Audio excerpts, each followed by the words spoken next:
સૃષ્ટિનો લય કેવી રીતે થયો એ દરેક પુરાણોમાં આવે.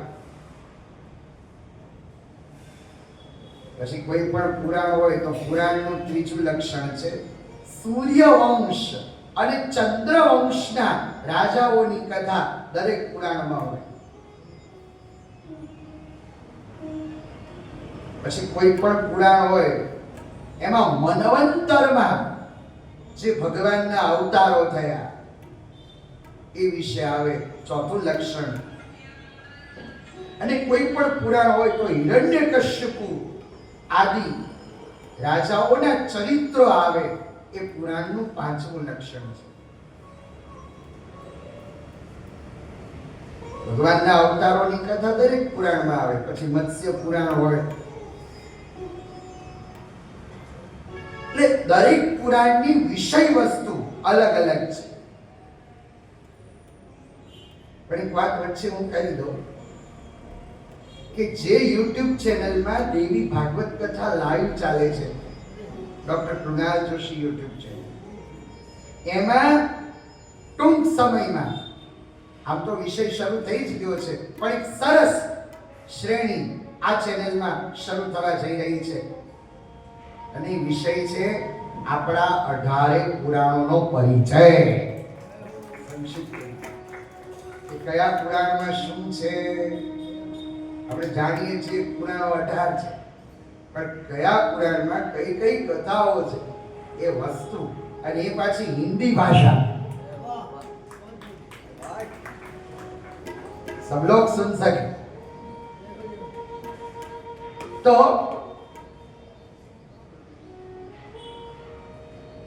પુરાણના 5 લક્ષણો બતાયા છે. અહીંયા પ્રથમ સ્કંધ એનો બીજો અધ્યાય પરિપૂર્ણ કર્યો છે. પ્રથમ સ્કંધના ત્રીજા અધ્યાયમાં અહીંયા ઋષિમુનિઓએ પ્રશ્ન કર્યો સૂતજીને કે તમે પુરાણોના લક્ષણો વર્ણવ્યા, પણ હવે અમારે પુરાણોની નામાવલી જાણવી છે કે કયા કયા પુરાણો છે આપણા. એટલે પ્રથમ સ્કંધ ત્રીજો અધ્યાય અને ત્રીજા અધ્યાયનો બીજો શ્લોક.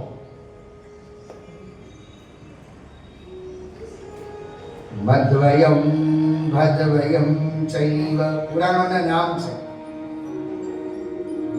વૃદ્ધરયમ વા ચતુષ્ટયમ અનાપલિંગ પુષ્કાની પુરાણાની પૃથક પૃથક. આમાં બે પાઠ છે. પુરાણાની પૃથક પૃથક પણ છે અને પુરાણાની પ્રચક્ષતી એવો પણ પાઠ છે.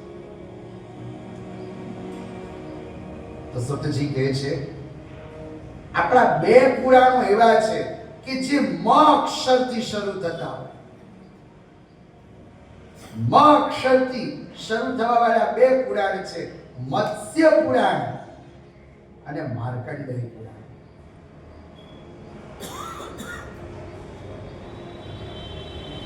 પછી બે પુરાણ એવા છે કે જે ભ અક્ષરથી શરૂ થવા વાળા હોય, ભવિષ્ય પુરાણ અને ભાગવત પુરાણ. ભાગવતમાં પાછું ભગવાનનું ભાગવત અને ભગવતીનું ભાગવત. પછી 3 પુરાણો એવા છે કે જે બ્ર અક્ષરથી શરૂ થતા હોય.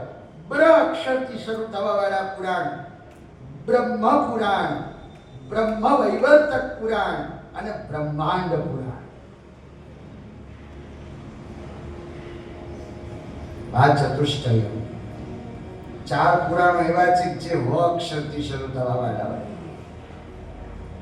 વરા પુરાણ, વાયુ પુરાણ, વામન પુરાણ અને વિષ્ણુ પુરાણ. અ ઉપરથી અગ્નિ પુરાણ, ન ઉપરથી નારદ પુરાણ, પ ઉપરથી પદ્મ પુરાણ, લ ઉપરથી લિંગ પુરાણ, ગ ઉપરથી ગરુડ પુરાણ, ક ઉપરથી કુર્મ પુરાણ ને ક ઉપરથી સ્કંદ પુરાણ. પછી પુરાણના પાછા ઉપપુરાણ છે, જેમ પ્રમુખ અને ઉપપ્રમુખ, એમ પુરાણના પાછા ઉપપુરાણ છે. નંદીશ્વર પુરાણ, માહેશ્વર પુરાણ, નરસિંહ પુરાણ, કાલિકા પુરાણ, સાંભ પુરાણ, સૂર્ય પુરાણ, શિવ પુરાણ, મનુ પુરાણ, ઉષ્ણશ પુરાણ, ભાગવત પુરાણ, આ બધા ઉપપુરાણો છે. સુતજી કહે છે ચતુર્દશ સહસ્ત્રમ મત્સ્યમાદ્યમ પ્રકીર્તિતમ. મત્સ્ય પુરાણમાં 14,000 શ્લોકો છે.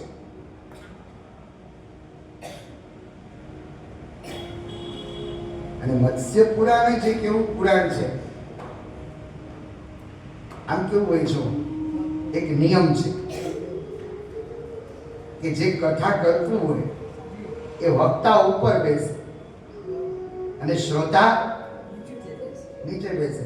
પણ મત્સ્ય પુરાણમાં એવું છે કે વક્તા એ નીચે બેઠા છે અને શ્રોતા ઉપર છે.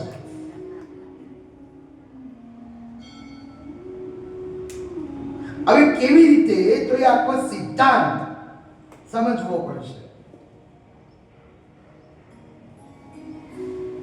પ્રલયનો સમય આવ્યો, હું ટૂંકમાં કહું. સત્યવ્રત મનુને મત્સ્ય નારાયણ ભગવાનના દર્શન થયા અને ભગવાન નારાયણે કીધું કે 7મા દિવસે, આજથી 7મા દિવસે આ ધરતી એ જળમાં ડૂબી જશે, ચારે બાજુ પાણી પાણી હશે. એ સમય એક નાવ આવશે, એ નાવમાં તમે બેસજો અને હું મત્સ્ય બનીને આવીશ. તો મનુ મહારાજ સપ્તઋષિઓ નૌકામાં બેઠા છે અને મત્સ્ય નારાયણ ભગવાન પોતે નીચે બેઠા છે જળમાં. અને એ સમયે સત્યવ્રત મનુએ જે ભગવાનને પ્રશ્નો કર્યા અને ભગવાને જે જ્ઞાન આપ્યું, એ જ્ઞાનનું નામ છે મત્સ્ય પુરાણ. એટલે મેં કીધું વક્તા નીચે છે અને શ્રોતા ઉપર છે. આનો એક અર્થ એવો પણ કરી શકાય, વક્તા નીચે છે એનો અર્થ શ્રોતાની કક્ષા પ્રમાણે વક્તાએ જ્ઞાન આપવું પડે.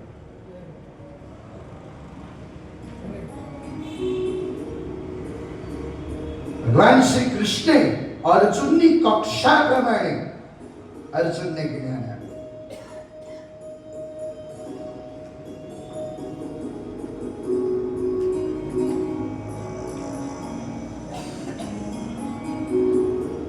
તો મત્સ્ય પુરાણમાં 14,000 શ્લોકો છે. પુરાણોમાં સૌથી નાનામાં નાનું જો કોઈ પુરાણ હોય તો એ માર્કંડેય પુરાણ છે. માર્કંડેય પુરાણમાં 9,000 શ્લોકો છે. ગ્રહ સહસ્ત્ર.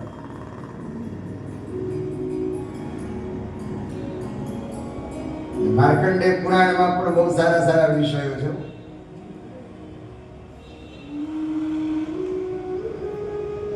સતી મદાલ સાનું ચરિત્ર માર્કંડેય પુરાણમાં છે. એને પોતાના દીકરાને જ્ઞાન આપ્યું, પુત્રોને શિક્ષણ આપ્યું. વર્તમાન સમયમાં ગોપીચંદ મહારાજ થઈ ગયા, જેમણે મૈનાવતીએ વૈરાગનો ઉપદેશ આપ્યો. એટલે આપણે ત્યાં કહેવાય છે કે એક માં 100 શિક્ષકની ગરજ સારે છે.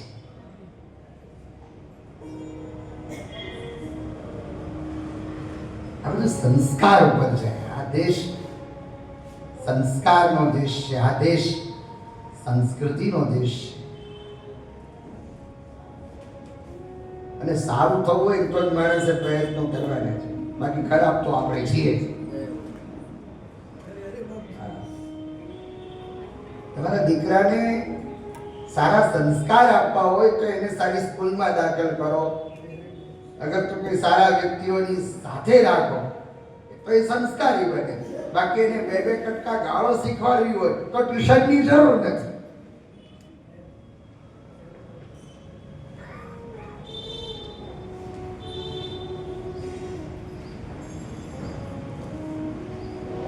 તો માર્કંડેય પુરાણમાં 9000 શ્લોકો છે.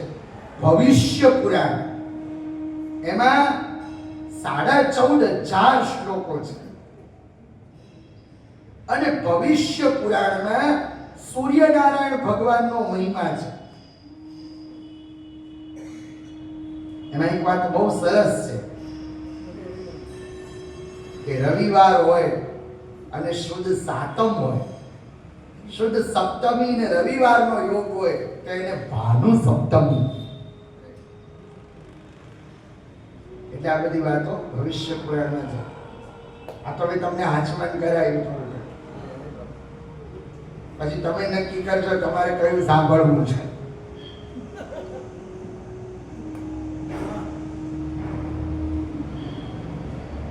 ભવિષ્ય પુરાણ એમાં આ બધા વિષયો છે.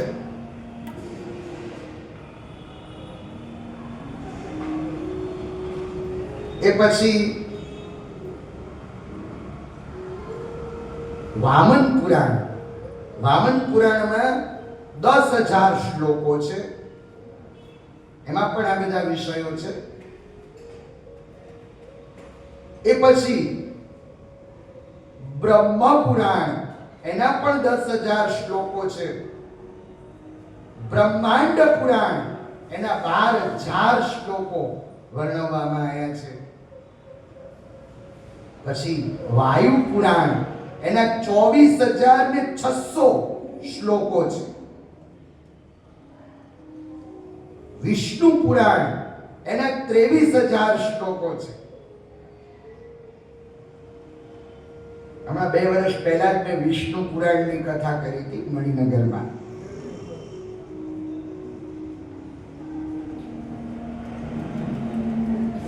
એ પછી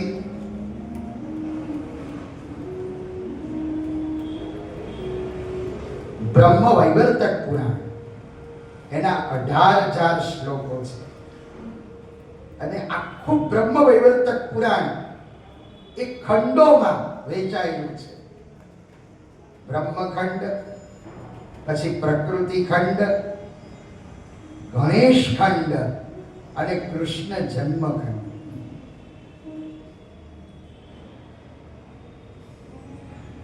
આ એક એવું પુરાણ છે કે એમાં મંગલાચરણમાં બધા દેવોનું સ્મરણ કર્યું છે. ગણેશ બ્રહ્મેશ સુરેશ શેષા સુરાશ્ચ સર્વે મનયો મુનિન્દ્ર સરસ્વતી શ્રી ગિરિજાદિકાશ્ચન નમન્તિ મે દેવ્યા પ્રણમામિ તમ.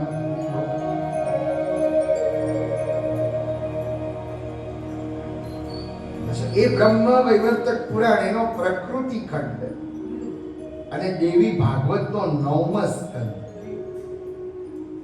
એની બધી કથાઓ એક જ છે, કારણ કે 9મા સ્કંદમાં પણ પ્રકૃતિનું વર્ણન છે અને ત્યાં પણ પ્રકૃતિનું વર્ણન છે.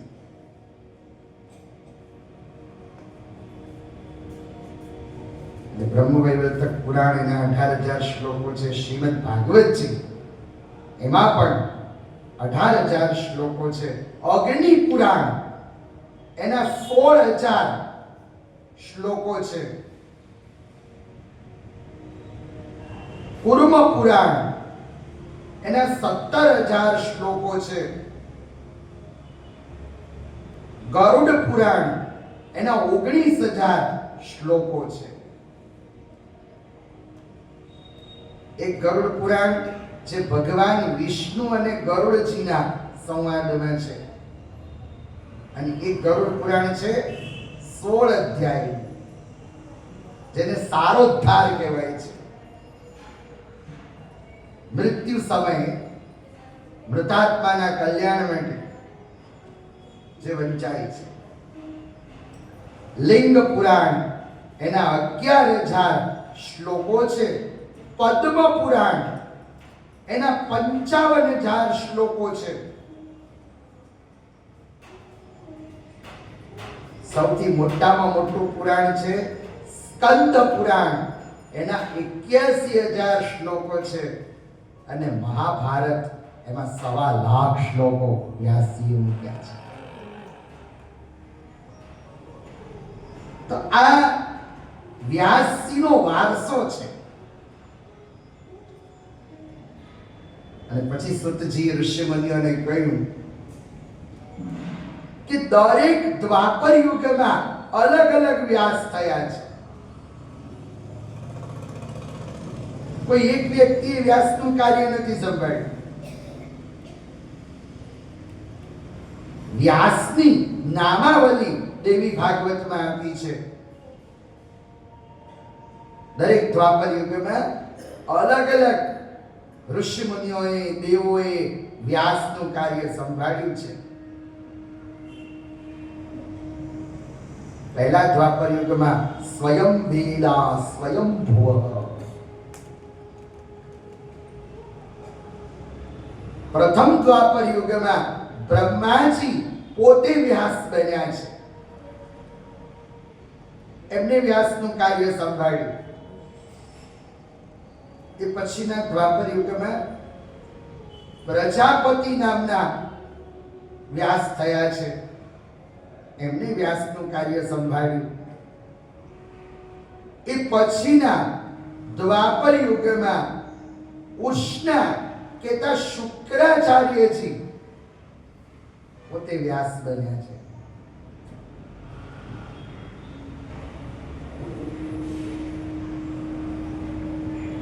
ગઈકાલે વઘારની સ્મેલ હતી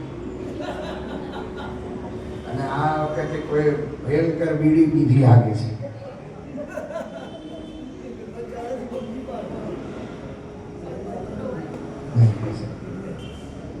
ધમ્રદાનમ મહાદાનમ.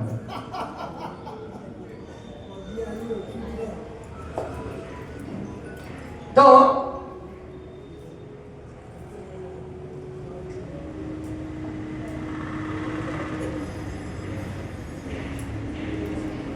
મૂળ વિષય પર આવો.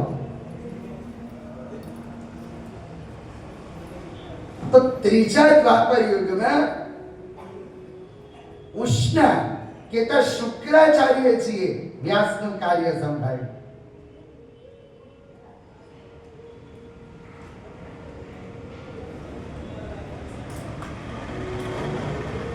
એટલે દૈત્ય ગુરુ શુક્રાચાર્યજી વ્યાસ બનીને આવ્યા. આજે આપણે શુક્રાચાર્યજીને જે સમજીએ, કારણ કે શુક્રાચાર્યજીને આપણે જોતા હોઈએ તો એ દૈત્યોનો જ પક્ષ લેતા હોય, પણ એવું નથી. જો સારા માણસને તો સૌ બેસીને સત્સંગ કરે, પણ જે ખોટા માણસને સુધારે એ મહાન છે. શુક્રાચાર્યજી એ કામ કર્યું છે. શુક્રાચાર્યજીના નામ પરથી શુક્ર નીતિ એ પ્રસિદ્ધ છે. સર્વશાસ્ત્ર પ્રવક્તારમ ભાર્ગવમ પ્રણમામ્ય. અને એટલે ગીતાજીના 10મા અધ્યાયમાં ભગવાને શુક્રાચાર્યજીને પોતાની વિભૂતિ બતાવી. કવિઓમાં હું શુક્રાચાર્ય છું. તો શુક્રાચાર્યજી વ્યાસનું કાર્ય સંભાળ્યું. એ પછીના દ્વાપર યુગમાં દેવોના ગુરુ બૃહસ્પતિજીએ વ્યાસનું કાર્ય સંભાળ્યું. એ પછીના દ્વાપર યુગમાં સૂર્યનારાયણ ભગવાન સવિતા દેવ પોતે વ્યાસ થયા. અને એમને વ્યાસનું કાર્ય સંભાળ્યું. એ પછીના દ્વાપર યુગમાં યમદેવ, મૃત્યુ મારે નહીં, મૃત્યુ તારે, યમદેવ પોતે વ્યાસ બન્યા અને એમને વ્યાસનું કાર્ય સંભાળ્યું. એ પછીના દ્વાપર યુગમાં સપ્તમે મઘવા વ્યાસ, દેવરાજ ઇન્દ્ર પોતે વ્યાસ થયા અને એમને વ્યાસજીનું કાર્ય સંભાળ્યું. એ પછીના દ્વાપર યુગમાં વશિષ્ઠજી વ્યાસ થયા. વશિષ્ઠજી વ્યાસનું કાર્ય સંભાળ્યું. એ પછીના દ્વાપર યુગમાં સરસ્વતી નામના વ્યાસ થયા, એમને વ્યાસનું કાર્ય સંભાળ્યું. એ પછીના દ્વાપર યુગમાં તૃણબિંદુ નામના વ્યાસ થયા, એમને વ્યાસનું કાર્ય સંભાળ્યું. એ પછીના દ્વાપર યુગમાં યારુણી નામના વ્યાસ થયા, એમને વ્યાસનું કાર્ય સંભાળ્યું. એ પછીના દ્વાપર યુગમાં ભરદ્વાજ નામના વ્યાસ થયા, એમને વ્યાસનું કાર્ય સંભાળ્યું. એ પછીના દ્વાપર યુગમાં ધર્મ નામના વ્યાસ થયા, એમને વ્યાસનું કાર્ય સંભાળ્યું. એ પછીના દ્વાપર યુગમાં અંતરિક્ષ નામના વ્યાસ થયા, એમને વ્યાસજીનું કાર્ય સંભાળ્યું. એ પછીના દ્વાપર યુગમાં ધનંજય નામના વ્યાસ થયા, એમને વ્યાસનું કાર્ય સંભાળ્યું. એ પછીના દ્વાપર યુગમાં વાજશ્રવા નામના વ્યાસ થયા, એમને વ્યાસનું કાર્ય સંભાળ્યું. એ પછીના દ્વાપર યુગમાં જાતુકર્ણ્ય નામના વ્યાસ થયા, એમને વ્યાસનું કાર્ય સંભાળ્યું. એ પછીના દ્વાપર યુગમાં પરાશર ઋષિએ વ્યાસનું કાર્ય સંભાળ્યું. સુતજી કહે છે કે જ્યારે 28મો દ્વાપર યુગ આવ્યો ત્યારે ભગવાન વિષ્ણુ કૃષ્ણ દ્વૈપાયન વ્યાસ બનીને આયા, એમને વ્યાસનું કાર્ય સંભાળ્યું. અને મારા ગુરુદેવ છે પોતે, જેમને આ શ્રીમદ દેવી ભાગવતની રચના કરી. અને હવે જે 29મો દ્વાપર યુગ આવશે એની પણ દેવી ભાગવતે ઘોષણા કરી છે, દ્રોણી વ્યાસો ભવિષ્યતિ. અશ્વત્થામા પોતે વ્યાસનું કાર્ય સંભાળશે. તો મારા ગુરુદેવ વ્યાસજી બન્યા છે, એમને દેવી ભાગવતની રચના કરી. અને આ દેવી ભાગવત એમને પોતાના પુત્ર શુકદેવજી મહારાજને ભણાય. શ્રીમદ ભાગવતજી પણ શુકદેવજી મહારાજ ભણ્યા, શ્રીમદ દેવી ભાગવત પણ શુકદેવજી મહારાજ ભણ્યા.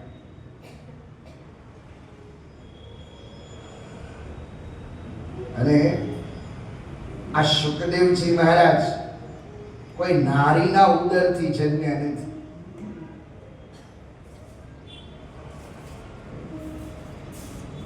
ભગવાન વેદવ્યાસજી અરણી મંથન કરતા હતા અને અરણી મંથન કરતા કરતા શુકદેવજી મહારાજનું પ્રાગટ્ય થયું છે.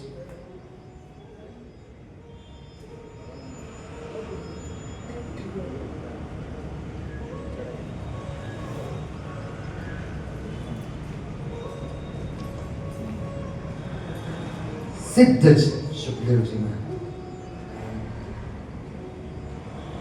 રમતો જોગી રે ક્યાંથી આવ્યો, રમતો જોગી રે ક્યાંથી આવ્યો, હે આવી મારી આંગણિયામાં હેજી અલખ જગાયો રે મેરા ગણ તો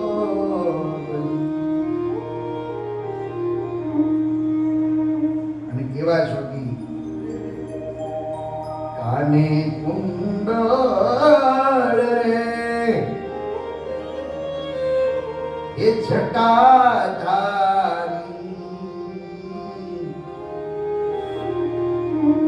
એને નમણું એ કરે નરની નારી રે મેરા તો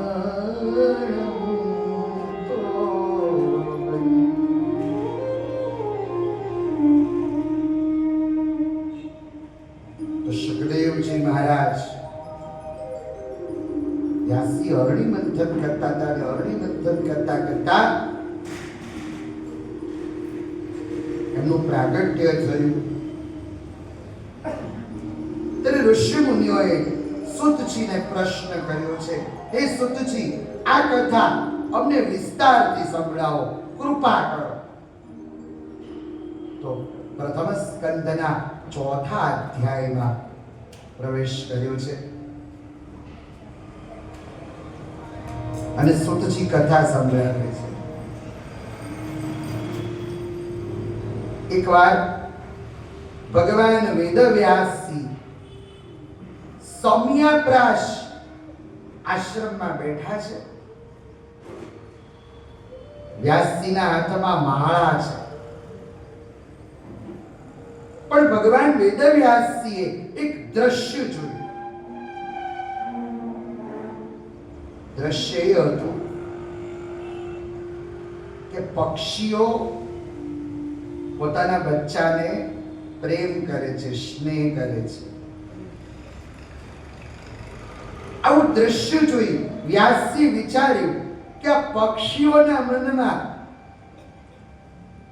કોઈ સ્વાર્થ નથી. એમના મનમાં શું સ્વાર્થ? માણસના મનમાં તો સ્વાર્થ હોય. આપણું બધું કામકાજ આવું, પણ પક્ષીઓ જે છે એ તો નિસ્વાર્થ છે. એમના મનમાં કોઈ સ્વાર્થ નથી. પણ તમે જુઓ તો ખરા, પોતાના બચ્ચાઓને કેટલો પ્રેમ કરે છે, સ્નેહ કરે છે. આવું જોઈ વ્યાસજીને પુત્રેષણા થઈ છે. વ્યાસજીના મનમાં થયું કે મને પુત્ર થાય તો કેટલું સારું. પણ પછી વ્યાસજી વિચારે છે કે હું કયા દેવની ઉપાસના કરું, કોણ મને સંતાન આપી શકે. વ્યાસજીનું મન અશાંત છે અને એ સમયે દેવર્ષિ નારદજીનું આગમન થયું છે. જો શ્રીમદ ભાગવતજીમાં પણ નારદજી આવ્યા છે અને આમાં પણ આવ્યા છે.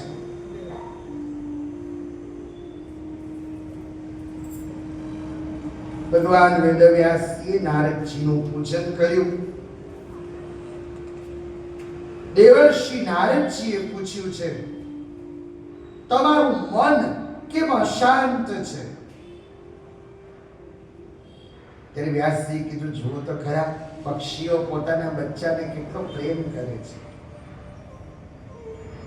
હે દેવર્ષિ, આ દ્રશ્ય જોઈ મને એક વિચાર આવ્યો કે મારે પણ જો પુત્ર હોય તો કેટલું સારું.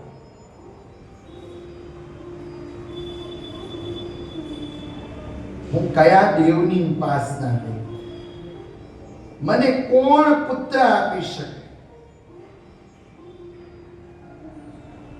ત્યારે દેવર્ષિ નારદજીએ કહ્યું, એ વ્યાસજી,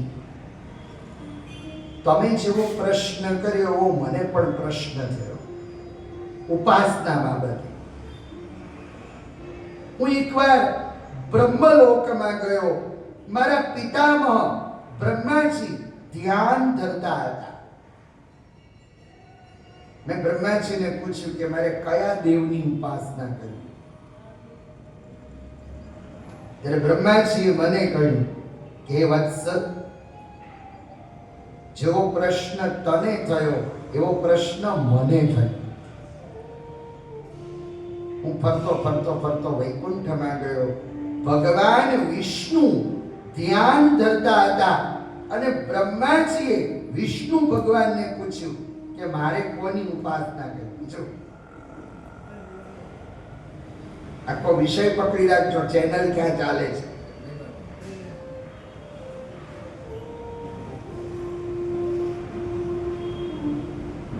વ્યાસજીએ નારદજીને પૂછ્યું કે મારે કયા દેવની ઉપાસના કરવી? એટલે નારદજી કીધું મને આવો જ પ્રશ્ન થયો, એટલે મેં બ્રહ્માજીને પૂછ્યું. બ્રહ્માજીએ કહ્યું મને આવો પ્રશ્ન થયો, એટલે મેં વિષ્ણુ ભગવાનને પૂછ્યું हम किस देव का आराधन करें, किन देव की उपासना करें?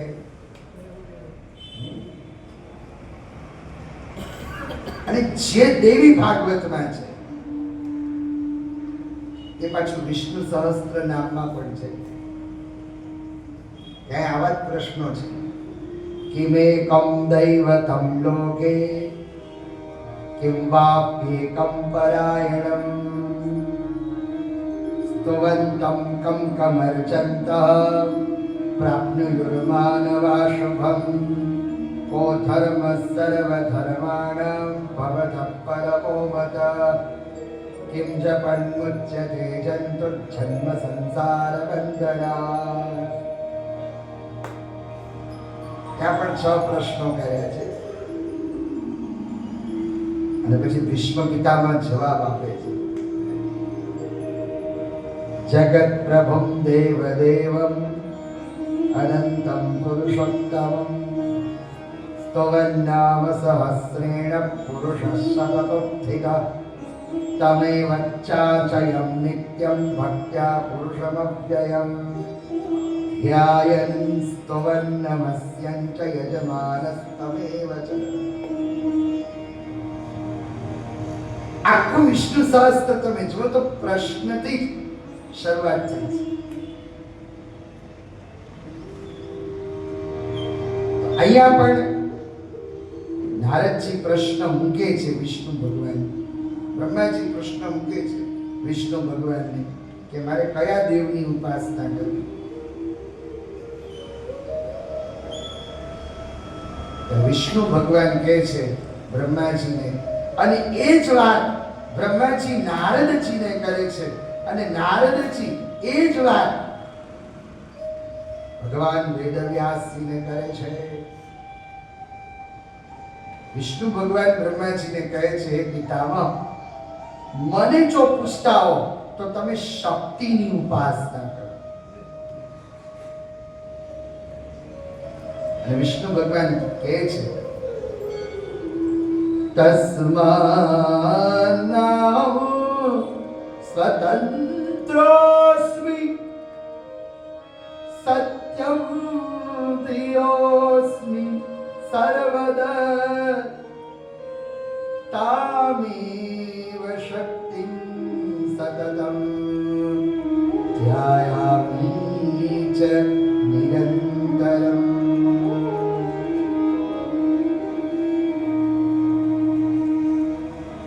ભલે જગતના લોકો મને સ્વતંત્ર માને, પણ હું સ્વતંત્ર નથી. तामेव शक्तिं सततम, मैं परम शक्ति का उपासक हूं. भले ही लोग मुझे स्वतंत्र माने किंतु मैं स्वतंत्र नहीं.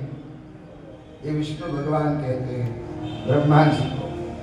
तामेव शक्तिं सततम ध्यायामि च निरंतरम. मैं परम शक्ति का ध्यान करता हूं, मां अंबा का ध्यान करता हूं. God is not everywhere, so created our time.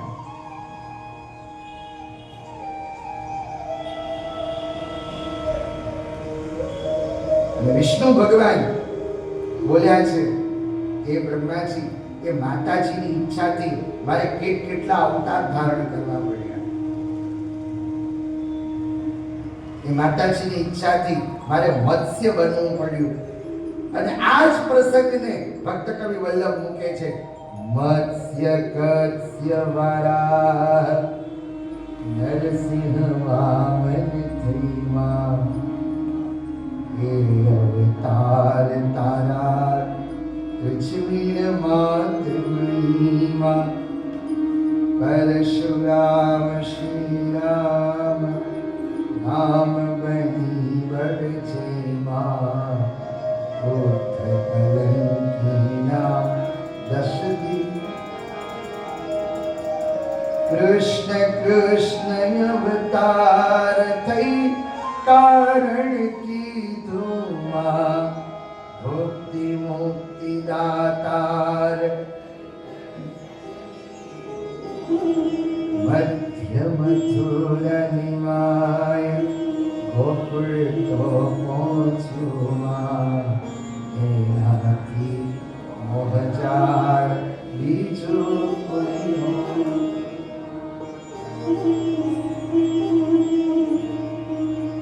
આનંદનો ગરબો આની સાક્ષી પૂરતો હોય ને એવું લાગે.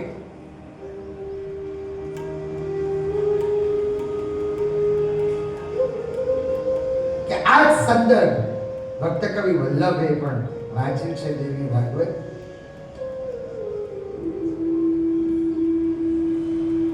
એટલે જ આનંદ છે ને આજે. આજ ઉડ્યા ગુલાલ ચુવડ ચોકે હૈયું ડૂબ્યું ઉમંગના ગોખે ઢોલે ત્રાસને ભૂગોળના નાદે મહિમા ગવાયો ચૌદ લોકે મહિમા ગવાયો ચૌદ લોકે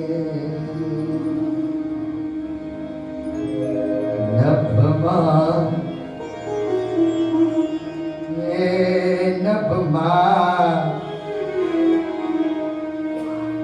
નભમાં ભાગ્ય છે આજ તાળી પધારો મારા માળી ભવાની ભૂલજે આશ્રયમાં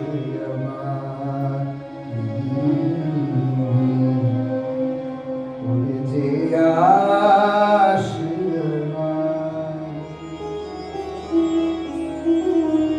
વીરતાળી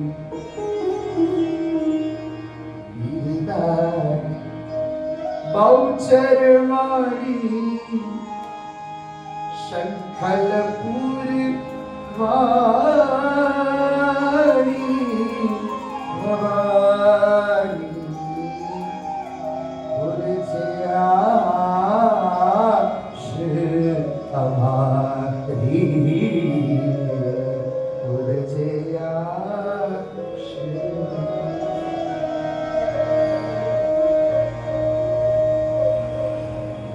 એ માતાજીની ઈચ્છાથી મારે કેટલા અવતાર લેવા પડ્યા. હું મત્સ્ય બન્યો, હું કુર્મ બન્યો.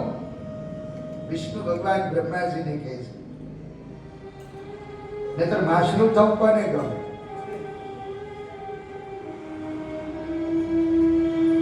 પછી વિષ્ણુ ભગવાન બ્રહ્માજીને કહે છે હે પિતામહ, એ શક્તિની ઈચ્છાથી, એ માતાજીની ઈચ્છાથી હું ઘોડાની ડોક વાળો બન્યો, હું અશ્વ બન્યો.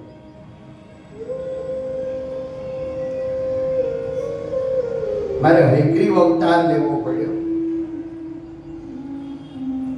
ત્યારે ઋષિ મુનિઓએ સુતજીને કહ્યું કે સુતજી, તમે શ્રીમદ ભાગવતજીમાં ભગવાનના અવતારો વિશે વર્ણવ્યું, એમાં તમે હયગ્રીવ અવતાર એનું નામ જ લીધું પણ એની કથા તો કરી નથી. કૃપા કરો, મને હયગ્રીવ અવતારની કથા સંભળાવો. અહીંયા પ્રથમ સ્કંદનો 4થો અધ્યાય પરિપૂર્ણ થયો છે અને 5મા અધ્યાયમાં હયગ્રીવ અવતારની કથા કરી છે.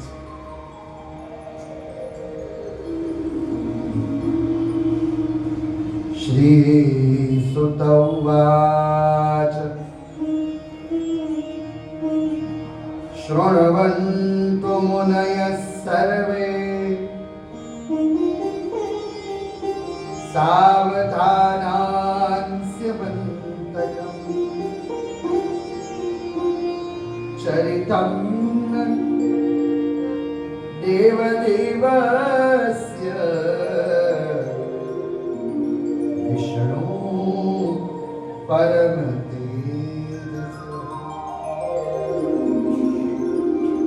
આવો હું તમને મહામાયાની કથા સંભળાવું. અવતાર હયગ્રીવ અવતાર, ચરિત્ર હયગ્રીવ ચરિત્ર, પણ મહિમા માતાજીનો છે. એમાં પ્રવેશ કરીએ એના પહેલા 5 મિનિટ માટે દિલની દયાળી મારી બહુચરમાં મારી દયાળી મારી બહુચરમાં મારી બહુચરમાં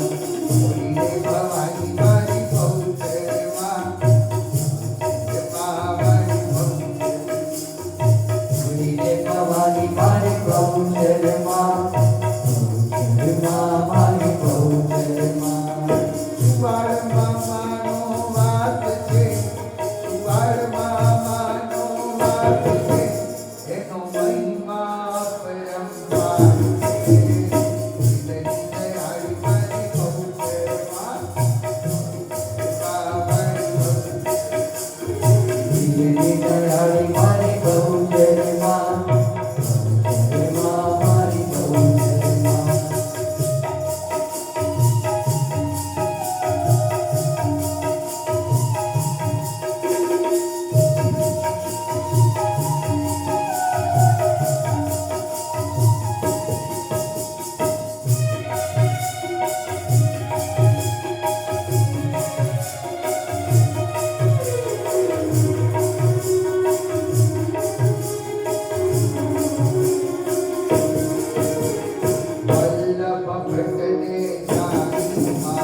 તો શ્રવંતો મુનય સર્વે સાવધાનાન સ્યમંતકમ ચરિતમ દેવદેવસ્ય વિષ્ણુ પરમ તેજસ. હે ઋષિમુનિઓ, હું ભગવાન વિષ્ણુનું ચરિત્ર તમને સંભળાવું છું, તમે સાવધાન થઈને શ્રવણ કરો. એકવાર ભગવાન વિષ્ણુ દૈત્યો સાથે 10,000 વર્ષ સુધી લડ્યા છે. પરિશ્રાંતો જનાર્દન.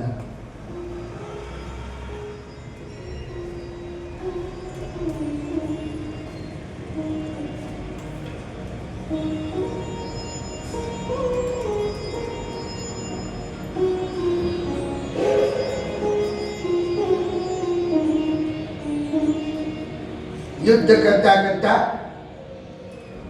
ભગવાન વિષ્ણુ થાક્યા છે અને ભગવાન વિષ્ણુએ ધનુષ્યની દોરીનો ટેકો લીધો છે. ધનુષનો ટેકો લઈને સૂઈ ગયા છે.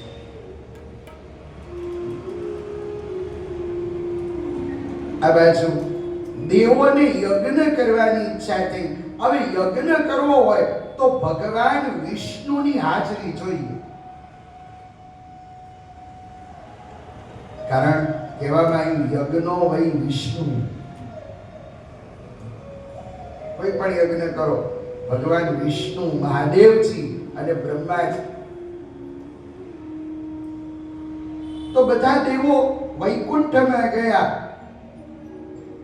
પણ વૈકુંઠમાં વિષ્ણુ ભગવાનના દર્શન થયા નહીં. એ પછી દેવો ક્ષીરસાગરમાં આવ્યા, ત્યાં પણ વિષ્ણુ ભગવાનને જોયા નહીં. પછી આ બધા દેવો રણ મેદાનમાં આવ્યા છે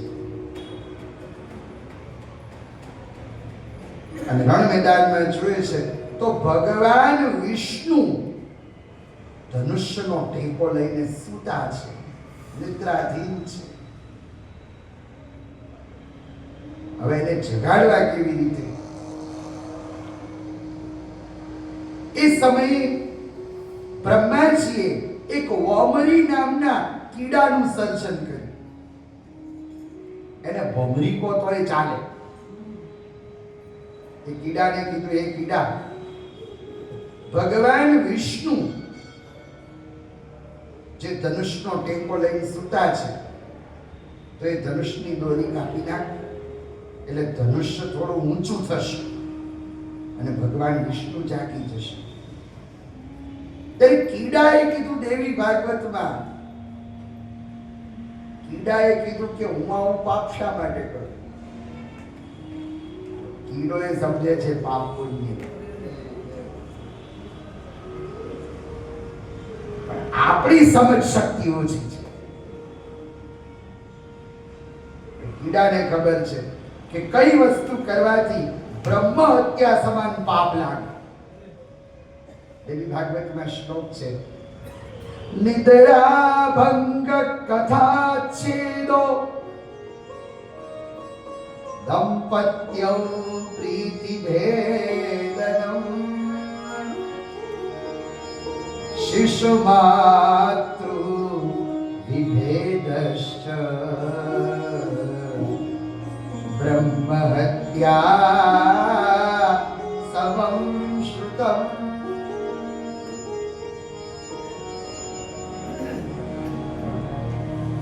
આટલી વસ્તુ કરવાથી બ્રહ્મ હત્યા જેવું પાપ લાગે. એમાં પહેલી વાત કરી નિદ્રા ભંગ.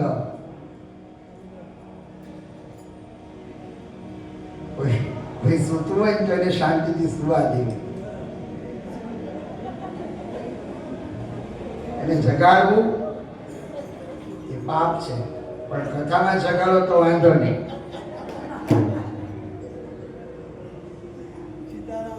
આ સમય પર પાછો એવો છે, સમય એવો છે, સરસ મજાની ખુરશી હોય,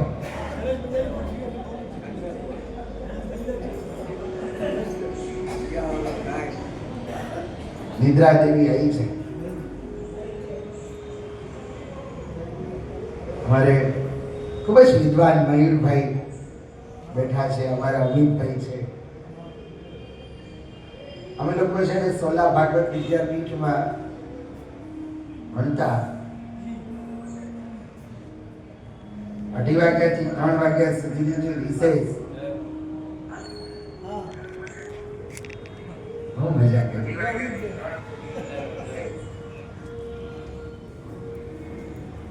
એમાં વિદ્યાલયમાં ખરેખર